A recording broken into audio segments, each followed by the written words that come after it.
উপস্থিত সবাইকে আমার সাদর আমন্ত্রণ জানালাম এবং আমার বিশেষ কিছু বলার নেই, এইটুকুই বলবো, মায়ের পরে মাসি। এবং আজ আমি লক্ষ্য করেছি যে আমরা যে সবাই শোকস্তব্ধ, সেটা যেন আজকে পরিবেশও এরকম যেন ঘুম মেরে রয়েছে, শোকস্তব্ধ। সেও যেন বাড়ি বর্ষণ করেছে আমাদের সাথে।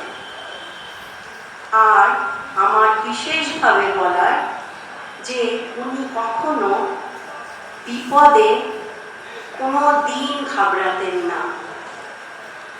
যুব সমাজ বলুন, ছাত্রছাত্রী বলুন, ছোট ছোট ছেলে মেয়েরা বলুন, তাদেরকে কোনো বিপথে যেতে দেখলে উনি কিন্তু ভীষণভাবে চেষ্টা করে যেতেন তাকে মূল স্রোতে ফিরিয়ে আনার জন্য। এরকম প্রচুর নিদর্শন রয়েছে এবং আমি দেখেছি আমার ব্যক্তিগত জীবন দিয়ে। আমার এক প্রচণ্ড বিপদ, অসুস্থতার সময় উনি যেরকমভাবে আমার হাত ধরে রেখেছিলেন, উনি সবারই হাত ওরকমভাবে শক্ত করে ধরে রাখতেন, ছেড়ে দিতেন না। এবং কেউ বয়ে চলে যাক সেটা উনি কিন্তু একদম চাইতেন না বা মেনে নিতে পারতেন না। উনি সব সময় একটা সুন্দর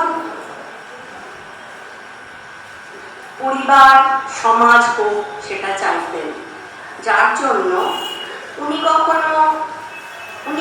ভাঙা গড়ার মধ্যে গড়াতে বিশ্বাসী।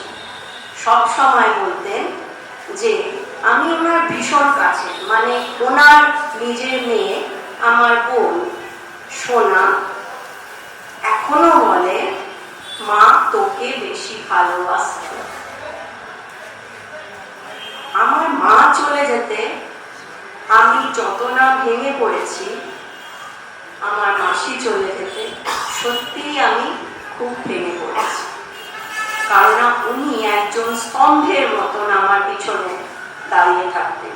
বিপদ হলে যার পেছনে লুকোনো যায় এবং তাতে হেলান দিয়ে আবার বিপদ আসলে ঠেকানো যায়।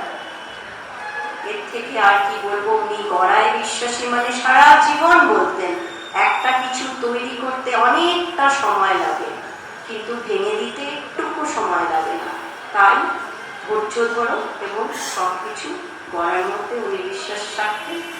আমাদেরকেও বলে দিয়েছেন যে সব সময় এইভাবেই তোমরা চলবে।